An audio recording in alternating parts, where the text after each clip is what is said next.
एक आदमी बड़ा खतरनाक गुजरात का, कथा में आवे और सो जावे, कथा में आवे और सो जावे, बड़ा खतरनाक आदमी। अच्छा सो जाए सो तो ठीक है, सो जावे और सपना भी देखे। उसकी दुकान थी कपड़ों की, कपड़ों की दुकान, गुजरात का आदमी, कपड़ों की दुकान, और सपने में बैठ गया कथा में, और सपने में देख रहा कथा में बैठा बैठा कि हमारी दुकान पे एक ग्राहक आया, और ग्राहक को उसने सपने में कपड़ा दिखाया। तो ग्राहक ने पूछा कितने रुपया? उसने कहा 5 रुपया मीटर, सस्ता जमाना, 5 रुपया मीटर।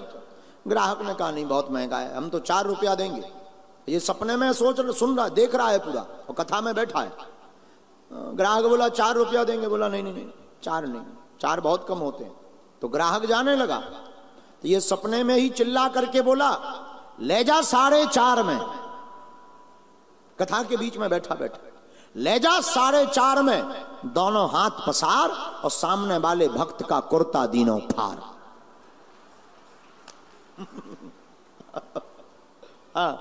सामने एक भक्त कुर्ता पहन करके बेचारा बैठा था, और रहा होगा गांधी धाम का आदमी बेचारा, और कुर्ता पहन के तुम्हारे जैसा नेताजी पहने हुए था, और पीछे बैठा हुआ था अहमदाबाद का आदमी, और उसकी दुकान उस सपने में सो गया।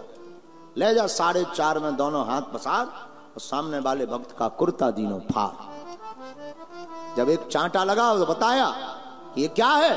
तो बोला तुमने चांटा मार के हमारा पूरा सपना खराब कर दिया, दुकानदारी बर्बाद हो गई। तो बगल वाले ने समझाया भाई तुम दुकानदारी करने आए हो कि कथा सुनने आए हो? कुछ लोग ऐसे भी कथा में आते हैं, खैर आप लोग ऐसे नहीं हो, ये तो हम वेस्ट इंडीज की बात बता रहे हैं, आप लोग बुरा मान जाओ हमें बड़ी आफत हो जाएगी। तो मेरे प्रियजनों, हम आपको बहुत सिद्धांतिक बात ये कहना चाहते हैं। हनुमान जी का स्वभाव बड़ा प्यारा, हनुमान जी राम काज करते, हनुमान जी महाराज राम कथा सुनते, हनुमान जी महाराज राम नाम जप करते, हनुमान जी महाराज राम काज करने में आतुर भी हैं, और हनुमान जी महाराज जो भी करते वो राम को सौंपते। ये 5 सिद्धांत ही पंचम सोपान सुंदरकांड के सूत्र हैं कि हमें भी अपनी जिंदगी में राम काज करना चाहिए, हमें भी काम का बंदर नहीं राम का बंदर बनना चाहिए।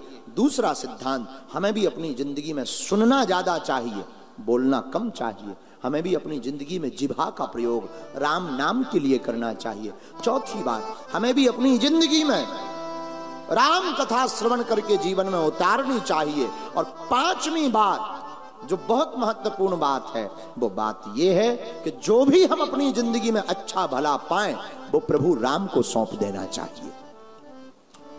जो पंचम सोपान सुंदरकांड की इन 5 बातों को मानता है उसी का बेड़ा पार होता है। इसीलिए हमने सुंदरकांड की चौपाई, सुंदरकांड की महिमा पर हनुमान जी को केंद्र में रखकर एक चौपाई ली, रामचरितमानस। हनुमान सम नहीं बड़ भागी, हनुमान सम नहीं बड़ भागी। मानो हनुमान जी कह रहे हो, याद रखना इंसान को व्यापारिक नहीं बनना चाहिए, इंसान को व्यवहारिक बनना चाहिए, और जो व्यवहारिक बनेगा वही कोई बड़ा काम करेगा। और हमारे प्रिय हनुमान, हनुमान सम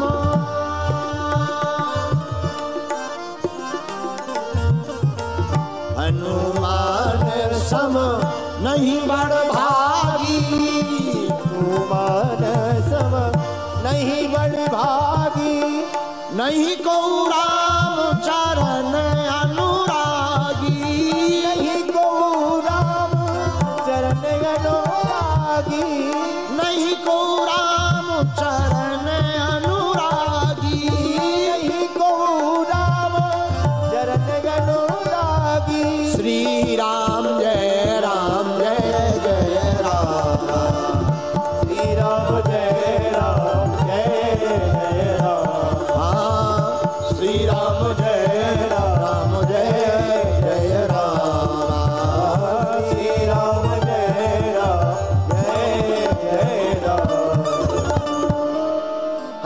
के समान कोई बड़भागी नहीं है जिन्होंने राम के काज करने के काम आए। आज जब हम प्रारंभ में आए थे तो हमारे पूज्य महाराज जी द्वारा कलश का पूजन करवाया गया। जो कलश का पूजन करवाया गया, हनुमान जी के बगल में कलश रखा है, वो कोई साधारण कलश नहीं। श्री धाम अयोध्या से चल करके यह कलश आया हुआ है यहां पर। और पूछो क्यों आया है? पूछो, अयोध्या से चल करके यह कलश इसलिए आया है कि जो है इस कलश में जो अक्षत हैं वो पूरे कच्छ के मंदिरों में परम पूज्य महाराज जी की प्रेरणा से मंदिरों में निमंत्रण जाएगा।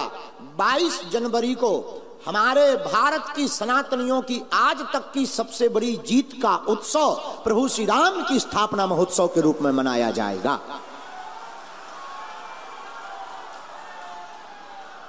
खैर, जिस दिन राम जी बैठेंगे कई लोगों के दिलों पर सांप लौटेंगे। अब विचारों के दिल पर सांप लोटे पर कौन बचाने वाला?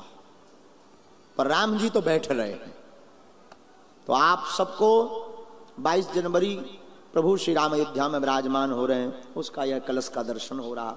एक बात और, हमको किसी महापुरुष ने बोला था, हम उनका नाम तो भूल गए पर हमको स्मरण है।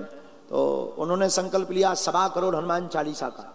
हमारी प्रार्थना है श्री राम मंदिर में भगवान अयोध्या में स्थापना के लिए जो महोत्सव है 1 महीने का, उसके लिए एक अभियान एक महापुरुष द्वारा चलाया जा रहा 1.25 करोड़ हनुमान चालीसा का।